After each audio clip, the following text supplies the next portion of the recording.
Update India TV, हर खबर सच्चाई की ओर। कर्जगी तालुका जत येथील बलात्कार व खून प्रकरणातील गुन्हेगाराला फाशीची शिक्षा द्या। सांगली शहर जिल्हा राष्ट्रवादी काँग्रेस पक्षाच्या अल्पसंख्याक विभागाची जिल्हाधिकारी डॉक्टर राजा दयानिधी यांच्याकडे निवेदनाद्वारे मागणी। जत तालुक्यातील 4 वर्षीय निष्पाप बालिकेवर अमानुष अत्याचार करून तिची हत्या करण्यात आल्याची घटना निंदनीय व चीड आणणारी आहे। हा प्रकार माणुसकीला काळीमा फासणारा असून या कृत्याचा आम्ही सांगली शहर जिल्हा राष्ट्रवादी काँग्रेस पक्षातर्फे जाहीर निषेध करतो। जत तालुक्यात अल्पवयीन मुलीवर अत्याचार करणाऱ्या गुन्हेगाराला लवकरात लवकर फाशीची शिक्षा मिळावी, यासाठी जतचा खटला जलद गती न्यायालयात म्हणजेच फास्ट ट्रॅक कोर्टात चालवावा। सध्या पोक्सो गुन्ह्यातील गुन्हेगार समाजात मोकाट फिरतायत, त्यांची यादी प्रसिद्ध करून ती प्रत्येक गावात प्रसिद्ध करायला हवी। मुलींना शाळेत पाठवावे की नाही अशी भीती पालकांना आज पडलेली आहे।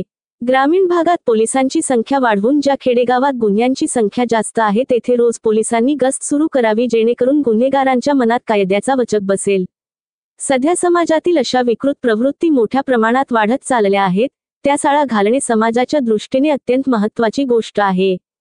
जलद गतीने कारवाई करून पीडित कुटुंबास न्याय मिळावा, जेणेकरून येणाऱ्या काळात या घटनांना आळा बसेल। शासनाने अशा गुन्ह्यांची गंभीर दखल घ्यावी। अशा प्रकारच्या गुन्ह्याचा सखोल अभ्यास असणाऱ्या वकिलाला सरकारी वकील म्हणून नेमण्यात यावे। पीडित कुटुंबाला देश व राज्यस्तरावरून आर्थिक मदत, त्याचप्रमाणे कुटुंबातील एका व्यक्तीला सरकारी नोकरी द्यावी, अशी आम्ही आमच्या राष्ट्रवादी काँग्रेस पक्षातर्फे सरकारकडे मागणी करीत आहोत। 15 दिवसात सदर मागण्या मान्य न झाल्यास राष्ट्रवादी काँग्रेस पक्षाच्या वतीने तीव्र आंदोलन छेडण्यात येईल, याची गंभीर दखल घेण्यात यावी। आज सांगली शहर जिल्हा राष्ट्रवादी काँग्रेस पक्षाच्या अल्पसंख्याक विभागातर्फे सांगलीचे जिल्हाधिकारी यांना या प्रकरणी मागण्यांचे निवेदन देण्यात आले। यावेळी पक्षाचे अल्पसंख्याक विभागाचे शहर जिल्हाध्यक्ष मुनीर भाई मुल्ला, उपाध्यक्ष दाऊद भाई मुजावर, मिरज शहर जिल्हाध्यक्ष जमीर भाई बगारे, सचिव प्रवीणराव नवगिरे, सांगली शहर संघटक सुहेल भाई सय्यद, जिल्हा कार्यकारिणी सदस्य शम्स भाई तांबोळी, सांगली विधानसभा क्षेत्र संघटक साहिल भाई शेख, सदस्य ऋतिक पवार आणि कार्यकर्ते उपस्थित होते।